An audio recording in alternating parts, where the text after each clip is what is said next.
Hello friends, இன்றைக்கி நம்ம onion bajji எப்படி செய்யலான்னு பார்க்கலாம்.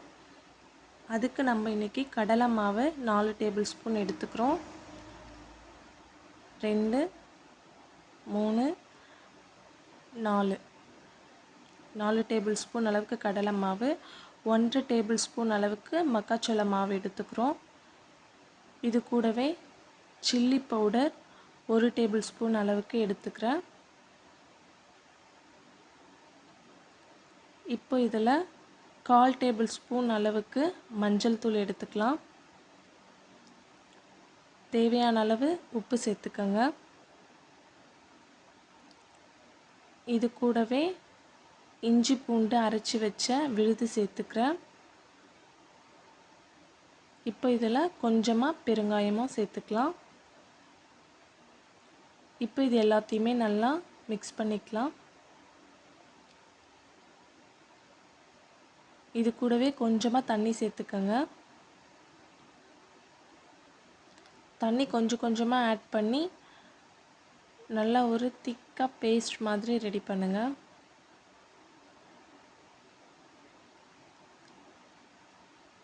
பாருங்கள் ஃப்ரெண்ட்ஸ், இந்த அளவுக்கு நல்லா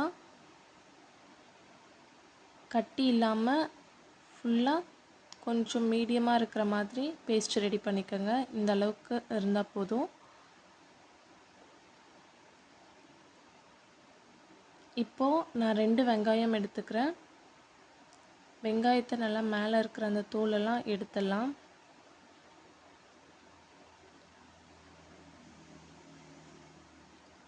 இப்போ இதை சின்னதாக ஸ்லைஸாக கட் பண்ணிக்கிறேன்.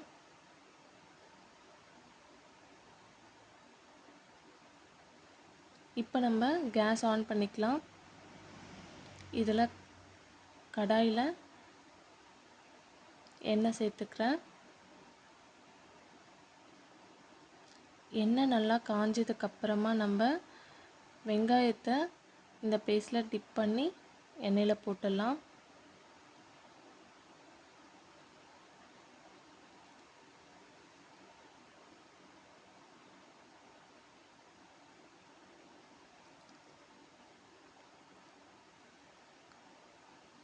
கட் பண்ணி வச்சுருக்கிற எல்லா வெங்காயத்தையுமே நம்ம மிக்ஸ் பண்ணியிருக்க அந்த இதுவில் போட்டு எடுத்துருவோம் எண்ணெயில்.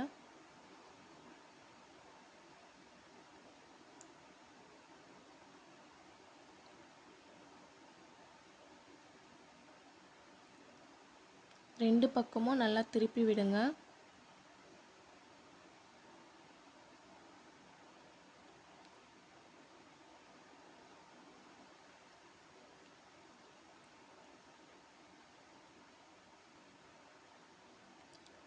இப்போ நல்லா வெந்திருக்கு. இப்போ நம்ம வெளியே எடுத்துடலாம்.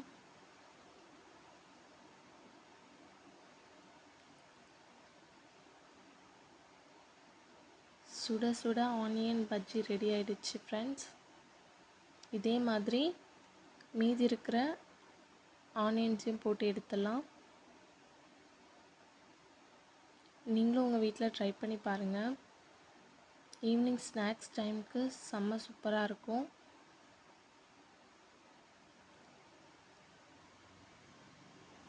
பாருங்கள், உள்ள ஆனியன் நல்லா இதுவாகிருக்கு.